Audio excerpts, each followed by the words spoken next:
Good morning. शिवसा English medium school Gujarati माध्यम धोरण 6 बाल मित्रों, आज आपणे सामाजिक विज्ञान धोरण 6 में सामाजिक विज्ञान प्रकरण 1 चालो इतिहास जाणीए। आपने एवं कहेवामां आव्युं छे कि भाई इतिहास जाणવો छे, तो इतिहास वस्तु शुं छे? पहली वस्तु तो आपणे मनमा ए प्रश्न थाय। तो इतिहास मानव समाजना भूतकाळनी माहिती आपे छे कि भाई भूतकाळमां मानव समाज केवी रीते जीवतो हतो, केवी रीते एने प्रगति करी अने एना आधारे आपणे अलग अलग वस्तुओ जाणी शकीए छीए। पण एम कहे छे कि दाखला तरीके ई सिवाय इतिहास सिवाय आपणने जो तमारे समाज विज्ञाननी वात आवे छे, जेने अत्यारे आपणे सामाजिक विज्ञान नाम आप्युं छे।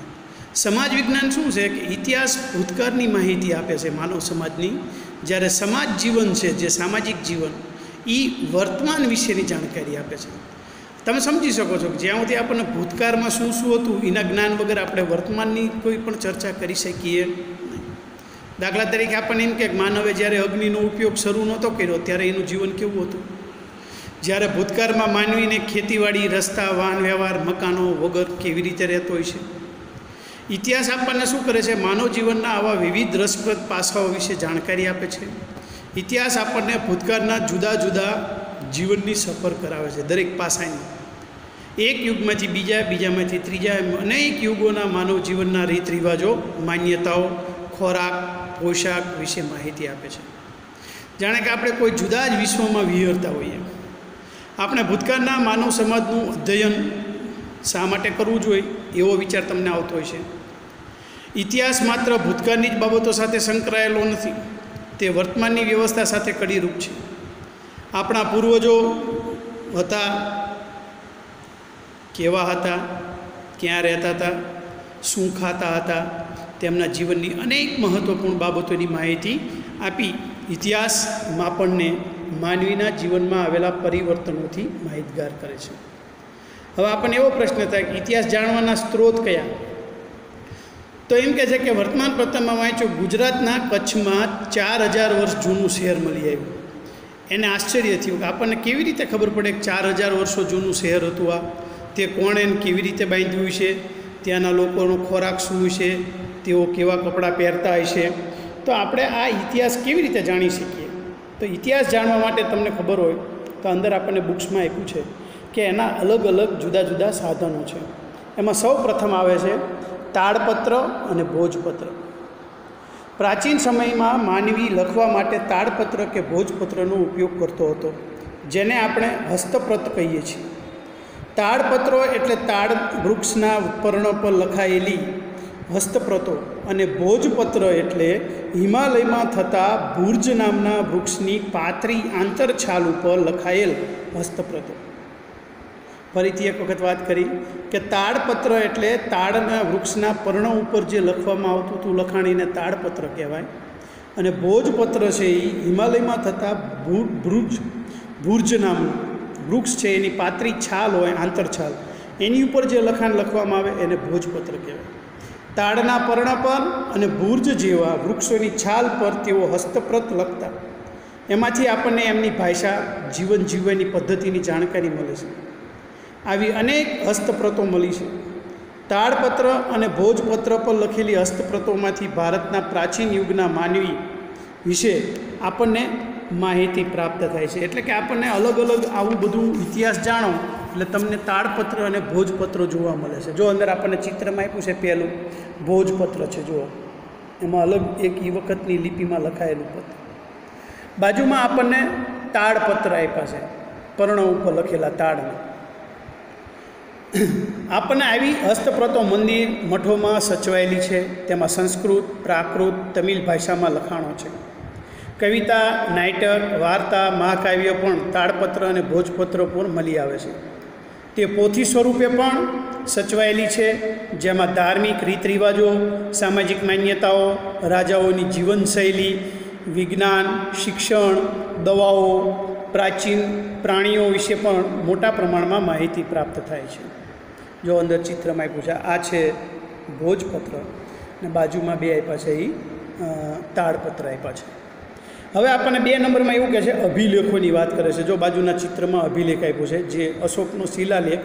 તમે જો જૂનાગઢ ગયા હોય તો અશોકનો શિલાલેખ આજ પણ ત્યાં છે, તમે જોઈ શકો છો. અભિલેખ શું છે? તો કે ધાતુઓ અને પથ્થર ઉપર કોતરેલા કે લખેલા લેખ અભિલેખ કહેવાય. આપણે અભિલેખોમાંથી પણ ઇતિહાસ જાણી શકીએ. રાજા પોતાના આદેશો શિલાઓ પર કોતરાવી પ્રજા સાથે સંવાદ કરતા હતા. પ્રાચીન ભારતના અને રાજાઓ અને રાણીઓએ તેમના રાજ્ય, વિજય, ધર્મ અને સંસ્કૃતિની માહિતી આવા અભિલેખો પર અંકિત કરાવી છે. આવા શિલાલેખો અને અભિલેખો પર લખાયેલા લખાણો લાંબા સમય સુધી ટકી રહે છે. અશોકનો શિલાલેખ ખૂબ જ જાણીતો છે. પહેલાંના જમાનામાં એમ કે ધાતુ અને પથ્થર ઉપર કોતરાવી બધું લખાણ લખવામાં આવતું, એને અભિલેખ કહેવામાં આવે છે. જૂનાગઢમાં જો તમે જાઓ તો અશોકનો શિલાલેખ તમને પથ્થર ઉપર કોતરાયેલો જોવા મળે. પણ પથ્થર ઉપર કોતરાયેલો આ જે લેખ છે, અભિલેખો, એ લાંબા સમય સુધી જેમ અને તેમ સ્થિતિમાં રહે છે, એટલે તમે એનો લાંબા સમય સુધી ઉપયોગ કરી શકો છો. 3 નંબરમાં આવે છે તામ્રપત્ર. તાંબાના પતરા ઉપર કોતરીને લખવામાં આવતું લખાણ એટલે તામ્રપત્ર. અનેક રાજાઓએ પોતાના વહીવટતંત્ર, દાનની માહિતી તામ્રપત્ર ઉપર પણ કોતરાવી છે. ગુજરાતમાં આવા તામ્રપત્રો આપણને જોવા મળે છે, જેમાંથી રાજાના નામ, તેના ધર્મ, વહીવટતંત્ર, દાન ધર્મની વિગતો આપણને જાણવા મળે છે. તામ્રપત્ર શ્રી હેમચંદ્રાચાર્ય જૈન જ્ઞાન મંદિર, પાટણ એટલે કે ઉત્તર Gujarat, LD institute of Indology, Navrangpura, Ahmedabad, ભોજે અધ્યયન સંશોધન વિદ્યાભવન, અમદાવાદ, શ્રી મહાવીર જૈન આરાધના કેન્દ્ર, એ પણ એક સંસ્થા છે જે ગાંધીનગરમાં, એમાં સચવાયેલા છે આ બધા તામ્રપત્રો. જો તમને કોઈ વખત જવાનું થાય કે તમારે સ્કૂલમાંથી પ્રવાસ થાય તો તમને જોવા મળે છે. સિક્કાની વાત આવે છે. સિક્કા પણ ઇતિહાસ જાણવાનું અગત્યનું સાધન છે. સિક્કા પર રાજાઓનું નામ, તેના ધર્મ, સંસ્કૃતિ, તેના સમય વગેરેની માહિતી પ્રાપ્ત થાય છે. ભારતમાં ઈસવીસન પૂર્વે 5મી સદીના પંચમાર્ક સિક્કા મળી આવ્યા છે, જે સૌથી જૂના સિક્કા છે. આ સિવાય ગ્રીક રાજાઓ, મૌર્યકાળ, ગુપ્ત યુગના અનેક સોના ચાંદીના તાંબાના સિક્કા જે તે રાજ્યની સામાજિક, ધાર્મિક, આર્થિક અને રાજકીય માહિતી આપે છે.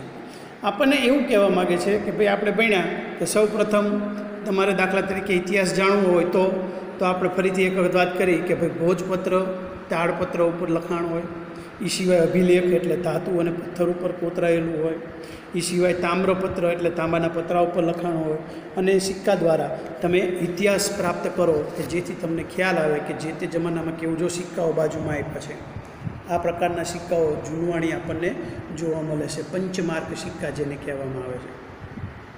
ધાતુના ટુકડાઓને છાપ ઉપસાવવા બીબામાં મૂકી દબાણ આપી બનાવાતા સિક્કા પંચમાર્ક સિક્કા તરીકે ઓળખાય છે. હવે આપણને એમ કહે છે કે ઇતિહાસના અભ્યાસીઓ, પુરાતત્વશાસ્ત્રીઓ, ઇતિહાસકારો અને પ્રવાસીઓ હવે એમ કહે છે કે ભાઈ આ બધાની જાણકારી મેળવવી હોય તો આપણે કોની પાસે જવું જોઈએ? કોણ આનો જાણકાર ખરેખર હોય? માનવ સમાજનો ભૂતકાળ જાણવા આપણને પુરાતત્વશાસ્ત્રીઓ, જેને અંગ્રેજીમાં આર્કિયોલોજિસ્ટ કહેવાય, તે સંશોધન કરીને માહિતી આપે છે. તેઓ પ્રાચીન જગ્યાઓ પર જઈ ઉત્ખનન કરીને એટલે કે ખોદકામ કરીને મકાનો, સિક્કા, ઈંટો, પથ્થરો, ઓજારો, ખોરાકના નમૂના, મનુષ્યો, પ્રાણીઓના હાડકાં વગેરે શોધીને તેનો અભ્યાસ કરી તે સમયના માનવોની સંસ્કૃતિથી આપણને અવગત કરાવે છે. પ્રાચીન કાળથી મનુષ્ય એક જગ્યાએથી બીજી જગ્યાએ પ્રવાસ કરતો રહ્યો છે. ઘણા પ્રવાસીઓ બીજા દેશોમાં જઈને પણ ત્યાંના જીવનની નોંધ પણ કરતા હતા. આવા પ્રવાસીઓના પ્રવાસ વર્ણનમાંથી આપણને જે તે દેશના ઇતિહાસ અને સંસ્કૃતિની જાણકારી પ્રાપ્ત થાય છે. તેમાં મેગેથનીસ, પ્લિની, ભાઈયાન, યુએન સ્વાંગ જેવા મુસાફરોનો સમાવેશ થાય છે. તમને ખબર હોય તો આપણે આ જે કંઈ નામ આપ્યા એમાં એમ કહે છે ઘણી વખત પરદેશના લોકો પણ ખૂબ આ જાણકારી મેળવવા માટે આતુર હોય છે. તો તેઓ બીજા દેશમાં જાય છે અને અહીંયા જઈને તેઓ પુરાતત્વવિદો જુદા જુદાને મળે છે, જુદી જુદી જગ્યાએ ફરે છે. તામ્રપત્ર છે, ભોજપત્ર છે, અભિલેખો છે, એના આધારિત તેઓ માહિતી એકઠી કરે છે, એની બુક બનાવે કે જેથી લોકોને ભૂતકાળમાં શું શું એનો ઇતિહાસ હતો લોકોનો એ જાણવા મળે. પુરાતત્વશાસ્ત્રીઓ અને ઇતિહાસકારોના સંશોધનથી આપણને ઉત્તર પશ્ચિમ ભારતમાં સિંધુ નદીના કિનારે પાંગરેલી મહાન સભ્યતાના દર્શન થાય છે. ભારતમાં આજથી 4500 વર્ષ પહેલાં અનેક શહેરો અસ્તિત્વમાં હતા. એ જ રીતે ગંગા નદીની આસપાસના ક્ષેત્રોમાં આજથી 2500 વર્ષ પહેલાં ઘણા બધા શહેરોનો વિકાસ થયો હતો. તે પણ જાણી શકાય છે. આ બધા સાધનોથી તે સમયના સમાજ જીવનના રીત રિવાજ, ખોરાક પોશાક, ટેકનોલોજી, સંસ્કૃતિની માહિતી પ્રાપ્ત થાય છે. ભારતના અનેક શહેરો અને ગામડાઓ સુધી તેમણે આપણને કપાસ, જવ, ઘઉં ઉપરાંત તે સમયના પ્રાણીઓની માહિતી આપી છે. ઇતિહાસકારો ભૂતકાળના અધ્યયન કરનારા મહત્ત્વના વિદ્વાનો છે.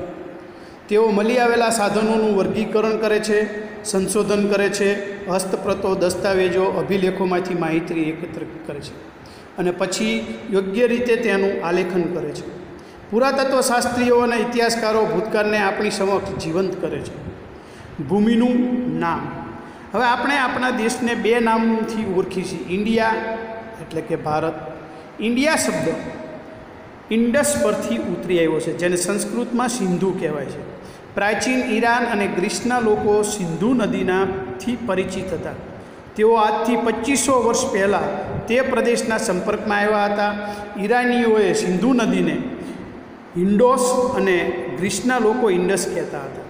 તેઓ આ નદીના પૂર્વ કિનારે ઇન્ડિયાથી ઓળખાતા ભારતના, એટલે કે જે દાખલા તરીકે ગ્રીસના લોકો અને આપણને ઈરાનના લોકો જે સિંધુ નદીના કિનારે આવ્યા અને એ સિંધુ નદીની કિનારા ઉપર તેઓ કહેતા હતા કે ઉતર્યા અને એમને અહીંયા જે કંઈ દાખલા તરીકે સંશોધનો કર્યા તો એમાં એવું કહેવા માગે છે કે ઈરાનના લોકો જે હતા એ સિંધુ નદીને હિન્ડોસ કહેતા, જ્યારે ગ્રીસના લોકો ઇન્ડસ તરીકે તેને ઓળખતા હતા. આ નદીના પૂર્વ કિનારે ઇન્ડિયા શબ્દ કે ઓળખતા હતા. અને ભારત એવું નામ તમને ઋગ્વેદમાંથી આપણને જાણવા મળે છે.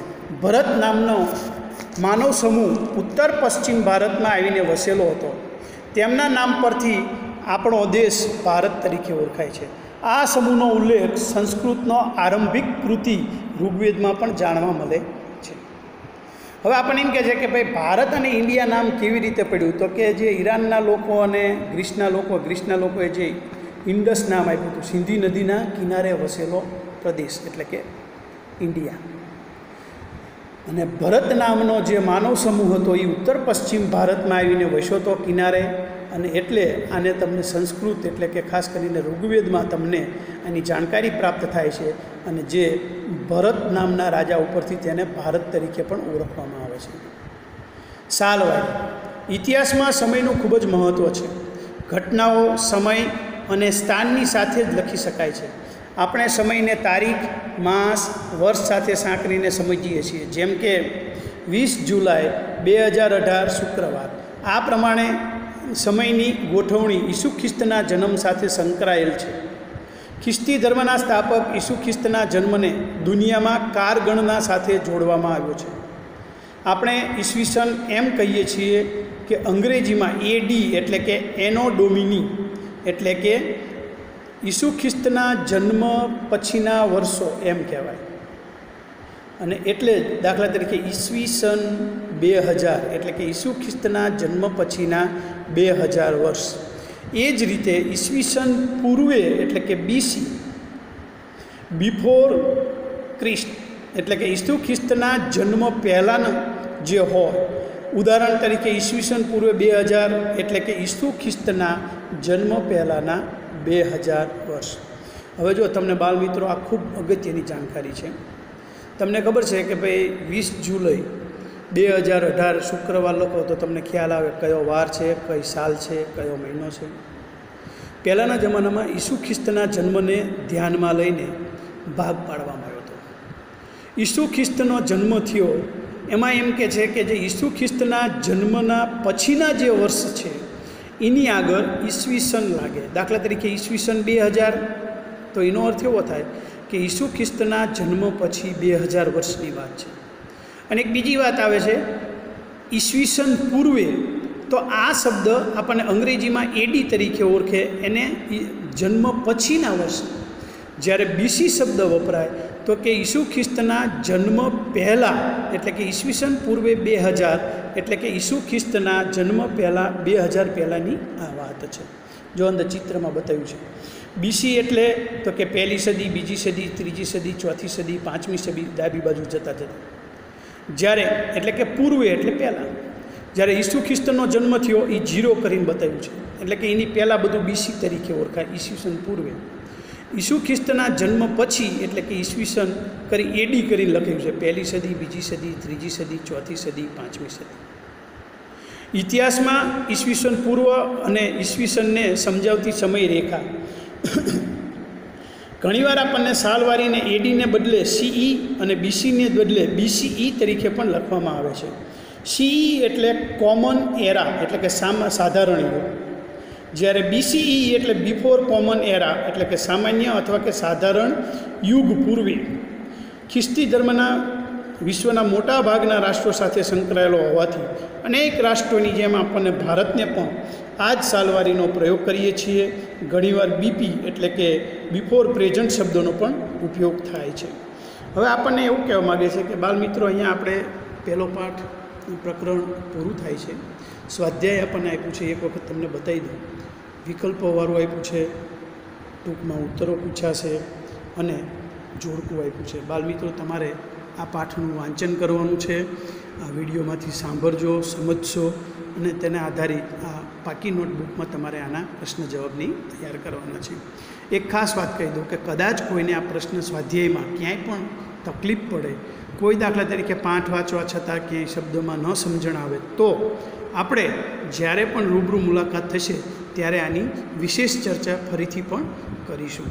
તો આજે આપણે આ ઇતિહાસની વાત કરી કે ઇતિહાસ શું કામ જાણવો જોઈએ, અને ઇતિહાસથી કે માનવ જીવનનો ભૂતકાળ જાણી શકાય છે, જ્યારે સમાજ વિજ્ઞાન એટલે કે સામાજિક વિજ્ઞાનથી તમે એનો વર્તમાન સમજી શકો છો. જો તમારે વર્તમાન સમજવો હોય કોઈ પણ માનવીનો, તો તમારે એનો ભૂતકાળ સમજવો ખૂબ જ જરૂરી છે. અને ભૂતકાળ સમજો તો તમે આસાનીથી એનું વર્તમાન પણ સમજી શકો છો. અને વર્તમાન સમજો તો તમે એના પછી હવે પછી નેક્સ્ટ શું કરી શકાય, શું ફેરફાર થઈ શકે, એટલે કે તમે ભવિષ્યની પણ વાત સમજી શકો અથવા વિચારી શકો છો. તો આજે આપણે અહીંયા અટકાવી છીએ.